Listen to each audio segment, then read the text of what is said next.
I've talked many times about 0 point or free energy, the inertia of this planet, and other ways to be able to get your energy besides having to depend on the oil using the fiat currency in this whole system that they have set up here around the globe right now. Now, we all know that there are ways to utilize solar, wind, hydro, geothermal, things of that nature. But we now have a group of scientists, and this is being pushed throughout the mainstream outlets. Well, I've seen it on one, and it's on the international site of the Clinton News Network. And they're pushing the story here of the potential energy source of the future. It's yet to be seen how they're going to flip this and twist this from here.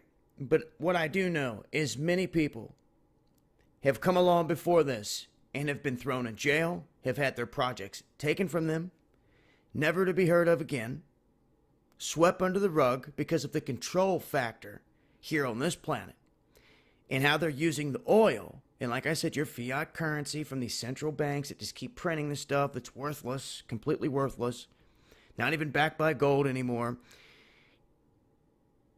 Well, they're saying that this new potential energy source works by taking parts of a hydrogen atom and converting it into another form.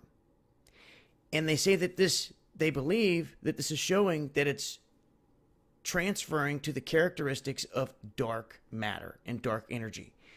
Now, the problem with this is they're saying mainstream science is rejecting his theory because right now they're not saying much about dark matter. If you guys recall here recently, the past 6 months or so, CERN had this big announcement. They said, oh, we found this bump of data and it could change everything. Then all of a sudden they come out and they say, oh, it was nothing.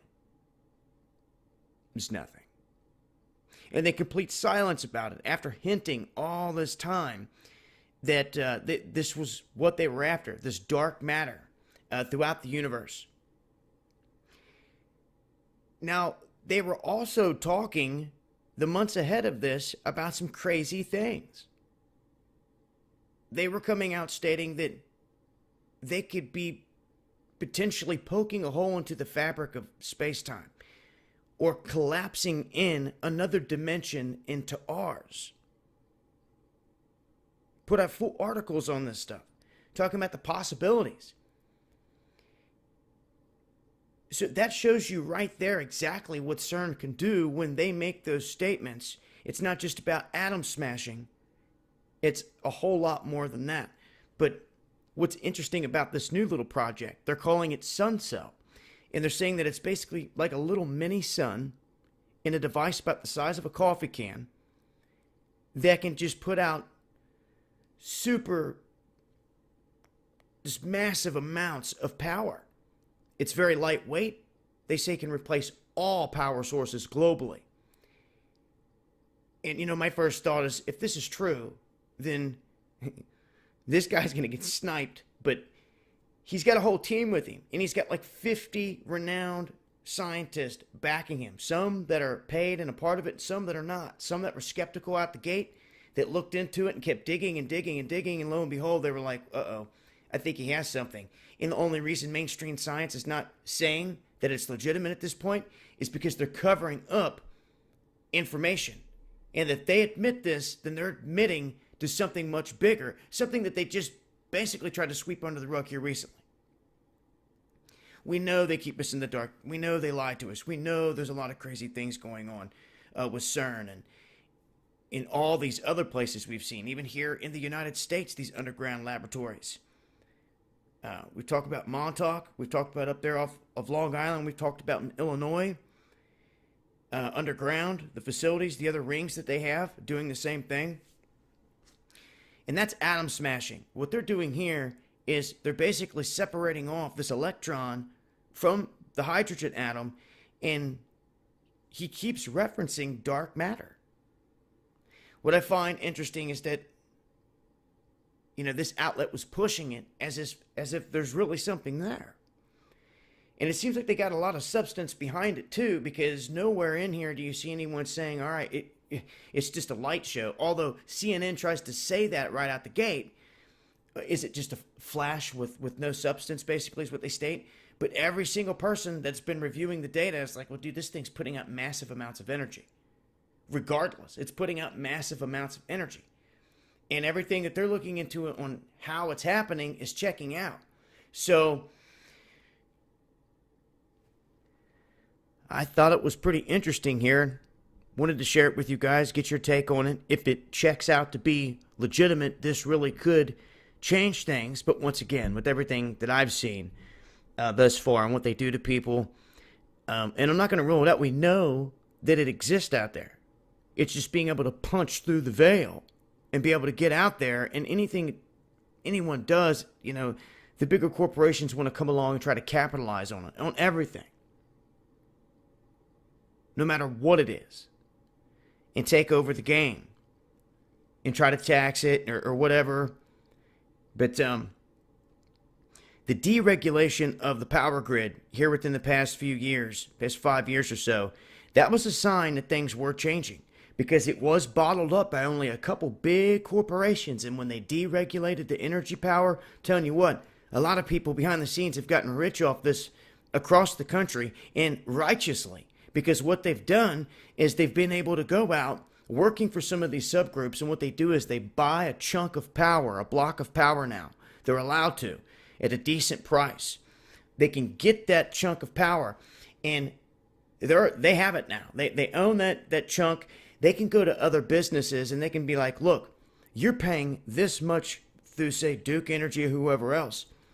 I can lock you in at a way cheaper rate for the next few years. Even if prices rise, you will be locked in at a lower rate, and you are going to save all this money for not only your house here, but also your business. If you got a business, and why not? It's saving people massive amounts of money because it was deregulated, and it's opening up the doors.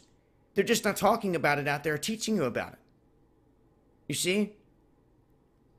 Now, another thing that's probably going to have a boom, and I think it's already in motion, is the marijuana thing. A boom with it. But you see these faces that come through, and it doesn't always have to do with that exact product, but sometimes, like in the physical form. But the stock market related to certain things, whether it's hemp products, medicine, agriculture, no matter what it is, there's going to be pluses and benefits, and it's going to boom, especially with the legality of it. There's going to be more coming through. You have to think about it like that. And the same thing with the energy. When they deregulated the energy grid here in this country, most people don't even know what that means or what happened.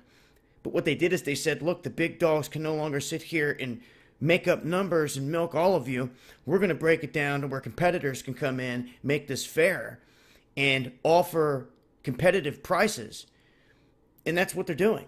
And it's something I actually looked into a long time ago, but didn't have the time to actually dig deep into it. I know someone that did, and they've been successful at it. And really, what they do, just getting up and walking the streets every day, going into a business, having a meeting with the guy in there, like, look, you want to save some money for years to come? First thing everyone thinks is it's got to be a scam. What's the catch? This and that. It's not. It's the deregulation of electricity across the country. And if you know what you're doing, and you can go in and buy those allotments and get the right price, you can save these people a ton of money. And it's not a get rich overnight type of thing, but this is residual income, you see, to where those people have to have power. So when you sign them up for 2-3 years down the road, for the next few years, you get a small piece, a percentage of that payment. And it all adds up once you get hundreds and thousands of people, you see. So that's how the people that were working in the deregulation of electric are doing it and feeling good about it, because they're not going out there trying to sell a pitch where there's anything scandalous there. And I'm sure there are some people that will find a way to do it. There's greed all over the place. Don't get it twisted. But it actually opened the door for a righteous opportunity for good, righteous people to present a good opportunity to people to save them money. And can't beat that. So It was a win-win. Like I said, some of you may have never heard about that, but I wanted to talk about it a little bit here. It's important because I think that this planet itself was on a natural energy structure. From all the research that I've done personally throughout all the years, day in and day out, from what I've seen, these pyramids were power hubs. And not every one of them, but some of them, in the way they were designed, it's basically been proven that they function once plated with the right stuff and put together the right way. They could harness energy, the inertia of the earth. And you could tap into that, especially when you're building these things on energy lines, the natural energy lines and ley lines that run across the planet. And basically, the Emerald Tablets, Thoth stated that. He stated how everything, speaking about Atlantis and the time of Atlantis, everything was set up on a natural power grid. The earth was on a beautiful utopia type of structure until there was war in heaven, which is similar to the Michael casting down the fallen angel story. But Thoth writes in the Emerald Tablets that these entities came here, these male dominant type of entities from Mars after Mars collapsed. So the war in heaven tied directly into the collapse of Mars and some entities arriving here. And it wasn't long after that there was the downfall of Atlantis and everything else that had happened. But it's interesting to note that Thoth had wrote about the free energy and how many other societies throughout time it spoke about this. It talked about the harmonics of frequency, anti-gravitics, propulsion, the whole nine, and being able to move blocks and all kinds of amazing things. But that's one of the things that ticks me off the most these days, being lied to by man. Because when I look back in history, I highly doubt the Mayans and the Egyptians and everyone else had it in mind to lie to us when they were etching into their stone, when they were inscribing all that stuff in the stone and burying it in the sand behind the sands of time. It's the wisest thing to do. If you want someone to know the secrets or anything about you and your life, etch it in stone and bury it and try to somehow get the coordinates out there to where the right people will know down the road. If that hasn't already been done. If that is not what they're out there looking for. And I believe it is.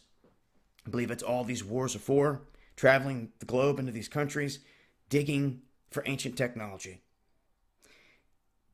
But this is pretty cool. If it checks out to be what it is, I'm not sure of a price tag they're going to put on it. And I will continue to update as I get more info on it. But there's more than just this device out there. Just remember it. The schematics on how to build some of these things have been out there before, and I know they've been scrubbed from YouTube. It just goes to show. Well, why would they be? Well, because they don't want you to know the knowledge, is the thing. And there's guys that have built some of these devices out there. Gyros that just give them a little push. They'll constantly keep on going back and forth, gyroing, making small amounts of energy. But if you get a big enough one or enough of them and tie that into wind, solar, and rain all together, you'll have enough to sustain yourself. I'm telling you. And Google did it. And this was another big thing before I end this here. You remember me saying this. Here recently, Google made an announcement that they now have reached 100% capacity on their intake of energy, being green energy. Meaning that they have bought up enough windmills, enough fields of them, enough fields of solar panels. You ever driving on the highway across the country in certain areas, you'll see massive windmills, or you'll see massive fields of solar panels. That's what it is. You see, they're buying up all that. What they're stating now is they now have enough to where they're producing enough energy from everything they've bought to sustain them 100%. Meaning, if they buy any more from here on out, they will be gaining. So that was my prediction. Watch out, because Google is going to jump into the energy sector, and when they do, boy, oh boy. And learn from what I just said in this video. You can too. Look into the deregulation of electricity. A few years ago, it was going state to state to state, and it came right down on my doorstep, Ohio and Indiana. It hadn't quite made it into Kentucky, and that's when I had a buddy in Ohio pick up and take off with it. And it's been successful, and still is. So, and he's helping people at the same time. But something like this, would be amazing to see in everyone's home or business if it could actually do what it does. Now, I don't know the dangers of this, if it could malfunction, if it's going to explode, anything like that. They didn't mention anything of that nature. So there's other little details we're going to have to update on, but an interesting read and talk nonetheless. If you guys got any info you want me to get out there, let me know, dabu7yahoo.com. Make sure you're subscribed to Enter the Stars channel. We're going to be hosting, actually, make sure you're following me on Twitter because something new is about to happen here. Because of all the individuals out there that wanted to come through and try to jack our stuff and not give us credit and all these other things, Casey's going to do something unique. He's going to have basically a private little hangout ran for Underground World News Live this Friday, but he's going to run it and air it on his website that has a chat where people can talk, and that's a move that I'm going to be making too. I'm going to be trying to get a chat into the Underground World News where all the live streams are going to be launched over there. And the chat can be held right there. The whole nine can be held right there at the website. And if we can get that trend going, then eventually people can know just to tune in to the website to catch the live streams and the archive of the live streams. Okay? Then, once we can capitalize on that, it doesn't have to be just off of one platform. You see, like YouTube, they don't have to have the control and censorship on us. We can use Vimeo or any other means we need to plug or embed the video to get it in over there, and everyone can still listen in live. You see? So, it's about the reach, about breaking the censorship, and all that good stuff. So, make sure you're following me on Twitter. I'll be tweeting out the links to all that. And for any of you out there in prepping mode looking to stock up on any kind of supplies and medicine before a crisis situation, check out Essential Drugstore. I'll leave links for all the stuff below. Stay tuned for more. It's been Dabu7. Peace.